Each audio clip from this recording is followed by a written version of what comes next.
Hi guys, I wanted to talk to you guys and show you about repairing a hole. I don't know if you guys can see, it's a hole in my lace. These lace wigs that I be making. If you guys see, these is the ones that, ooh, poke me, poke me, poke me. These is the ones that I make by sewing machine.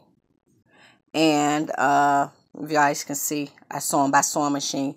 And then I do the parting. But over the time of me just, I use scratch and stuff like that. I actually put a hole in. So how I'm going to repair this, I put a piece of lace on the back side, and I'm going to load up my sewing machine, and I'm going to sew this with black thread, go around like this, go around like this, and back out. And then I'll take my ventilate needle, and if the thread is showing, I will ventilate over the top. So that's going to be how I'm going to repair this when I get a hole in the lace. That will be the way.